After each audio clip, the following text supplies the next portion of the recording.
Hey, in this video we're gonna fully disassemble the SSR4 Mk2. Before we proceed, make sure to remove the magazine and to remove any battery that may be connected.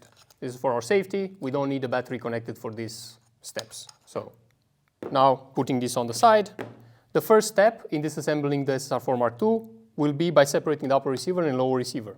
So let's get right to it. You will need an Allen key, a hex key, to remove the front pin screw. After this, you can use the same tool actually to just drive it into the hole so that you're not actually hitting any of the threads, and just using a hammer or something more,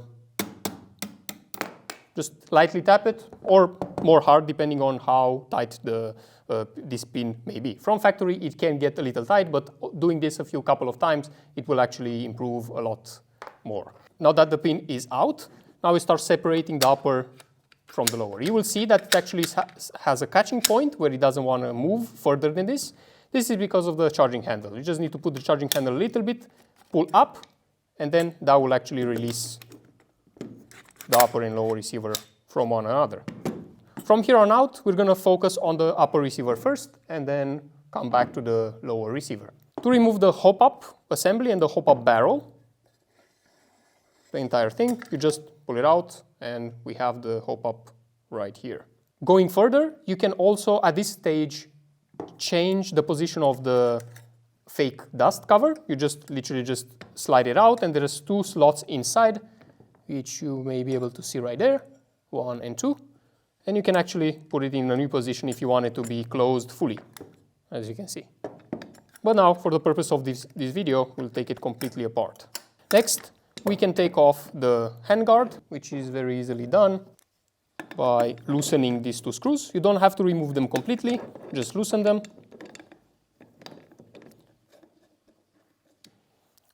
On this particular model also, you don't need to heat up the screws. They do have a screw glue on it, but it's not the kind that needs to be heated up. So it should go fairly smooth, but also still prevent the screws from coming apart on their own.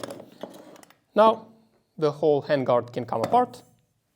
You can put this on the side. From here, we can remove the flash hider as well, which for the flash hider, you can actually use one of the included tools in the box. You have this two-headed hex bit, which perfectly fits in our maintenance kit as well.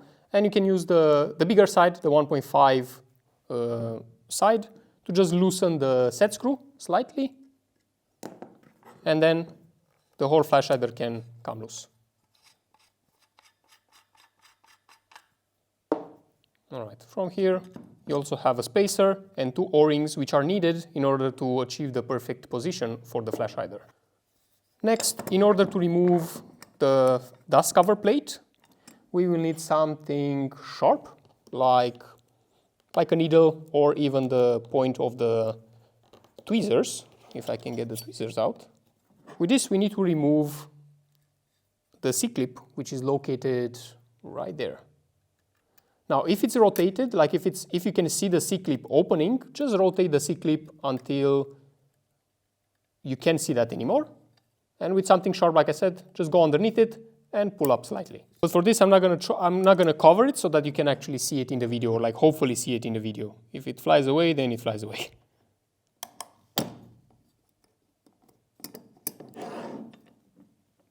Let's see if we can get in there. There we go. Just like so. Now that the C-clip is off, we can actually then push the whole pin out from backwards to forwards, and this releases the entire assembly. Next, we can remove the charging handle, which is secured by one screw, which is a Phillips head screw. So just change to a Phillips head bit.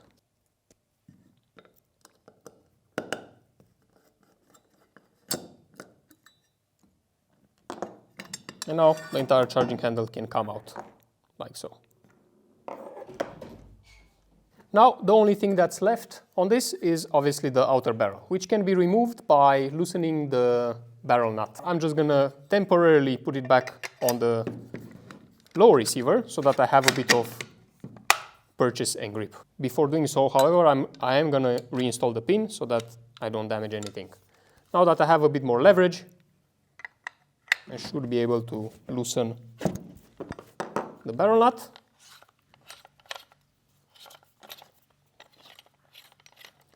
This also uses the same type of screw glue, which doesn't require heat to actually break loose. It's kind of like a sticky type, which is just enough not to loosen by itself, but not strong enough that it locks it forever. So now that the barrel is out, we can actually remove it from the lower receiver.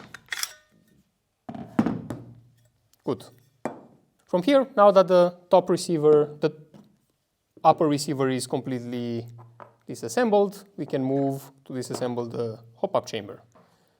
Don't lose this spring. This spring tensions the whole hop-up chamber inside the upper receiver. From here, we need something a bit more, not sharp, but something like a flathead bit, so that we can catch this little C-clip and pull it out. It should go fairly easy. Then the hop-up wheel can be removed. And from here, we have a pin that needs to be punched from the right side to the left. We can still use the same flathead. It doesn't require that much force, just a little bit so that it can be purchased from the other side and pulled off. Now we have, on the top part of the hop-up, we have a two-part knob system, this is the knob carrier, which you just saw me pull out, which is also spring-loaded. So make sure not to lose this little spring, which goes inside here, like so, and the knob itself, which sits in the knob carrier. And then the arm, which presses directly on top of the knob. Further, to remove the barrel, we have to separate first the C-clip. Just use your fingernails or something very sharp, and you can actually take this off. And then the C-clip itself, we can still use the flathead. From one side, there is a little cutoff, if you see, on both sides. Doesn't matter from where you start. On the little cutoff, you can just insert the flathead, do a little prying motion, and pull it off. Now the whole thing can come apart. Make sure to rotate it. If it's stuck, this will encourage the whole system to come apart. And also be mindful of not catching the hop-up rubber in those things, in those little corners. If it does, just push it back, push it inside with your fingernail, and then take it apart. From here, the hop-up rubber can come off the barrel, and that's about it. Now that we fully disassembled the upper receiver, we can continue with the disassembly of the lower receiver. First step for this one is to actually remove this little mock bolt lock and put it on the side. Then we remove the spring by using the included tool. I don't have to look into it. The tool is going to find its mark every time, thanks to our funneled lock nut inside. So I'm just going to rotate until I feel the screw is not doing anything anymore. Yeah, now it's clicking over, so it should be completely removed. From here, for this purpose of the video, I'm going to fully disassemble also the buffer tube, but generally, if you just want to get to the spring, you don't have to completely remove it. You can just leave it as such, nothing will fall out, nothing will be damaged. But from here, now that we want to remove the whole thing, I'm just going to press with my finger on the screw and then let it fall out. Now I can completely remove the buffer tube and the buffer nut, which holds it all together. Next, we're going to remove the motor. Using your fingernails or some tool, just press on that little button over there, and then the cap can come open. From here, I like to give it a few knocks, and then this should pop out. But if not, you can just use a small pry tool to actually pry it out. Now, to actually remove the cables, we will need to use some, like a flathead bit, for example, would work great in this case, just to get underneath it and remove it without damaging anything. So make sure to disconnect those cables, pull them on the side a little bit, catch the motor, which should come out fairly easily without any block or any hiccup on the inside. We actually made a small groove, I'm going to show you in the gearbox, where it prevents the pinion to actually get stuck in there. Sometimes that can happen, but not in this case. We can then put the motor on the side. And further, we need to remove the 4 screws which are inside of the pistol grip. For this, we will need a Phillips head screw, and an extension would make life much easier. So that we can locate the screw first, and then start unscrewing.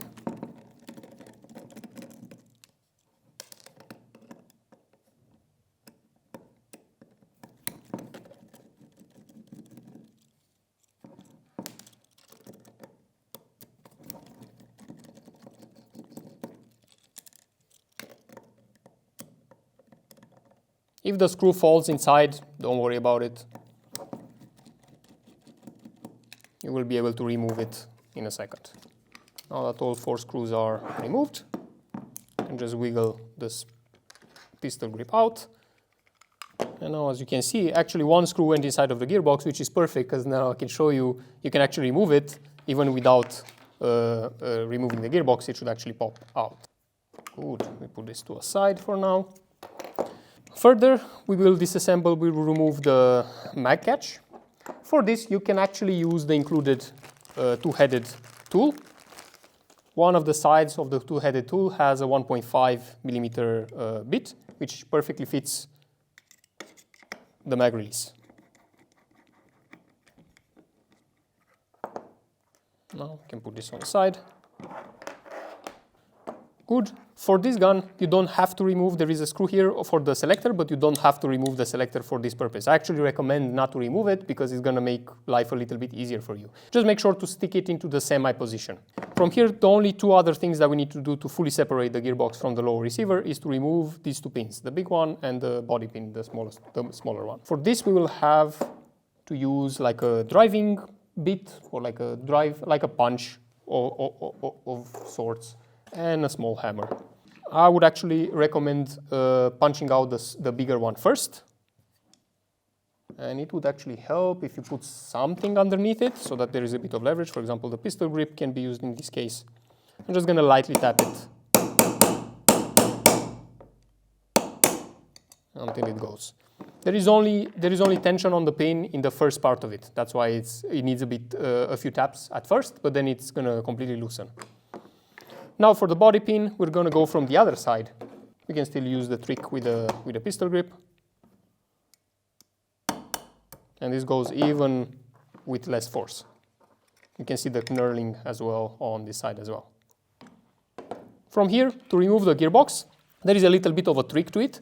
Make sure first to actually bring the gearbox up until this little this little protrusion on the trigger can clear the body, and then pull forward, and then the gearbox can come out. Good. We put the gearbox on the side for now, and now for the purposes of disassembling, I'm just going to show you how to remove the selector as well, using still also the included tool, the 2-headed tool, still in the 1.5 side.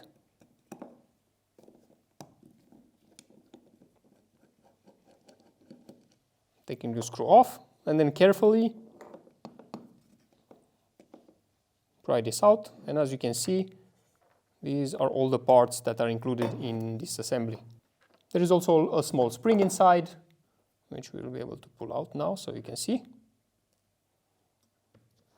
And that's how everything goes together.